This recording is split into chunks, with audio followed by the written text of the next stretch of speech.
বিএনপির ভারপ্রাপ্ত চেয়ারম্যান তারেক রহমান আগামী ২৫ ডিসেম্বর মেয়ে জাইমা রহমানকে নিয়ে দেশে ফিরবেন। তারা লন্ডন থেকে সিলেট হয়ে ঢাকায় আসবেন। বৃহস্পতিবার বিএনপির চেয়ারপারসনের একান্ত সচিব আব্দুস সাত্তার বিবিসি বাংলাকে এ তথ্য জানান। তিনি এ সময় বলেন, ২৫ ডিসেম্বর বেলা ১১টার পর তারেক রহমানকে বহনকারী ফ্লাইট ঢাকায় অবতরণ করবে।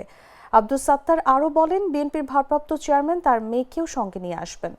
দেশে ২০০৭ সালের জানুয়ারিতে ক্ষমতা নেয়া সেনা সমর্থিত তত্ত্বাবধায়ক সরকারের সময়ে দুর্নীতির অভিযোগে আটক হয়ে ১৮ মাস কারাগারে থাকার পর ২০০৮ সালের সেপ্টেম্বরে মুক্তি পান তারেক রহমান। তিনি ১১ সেপ্টেম্বর লন্ডনের উদ্দেশ্যে পরিবারের সদস্যদের নিয়ে ঢাকা ছাড়েন।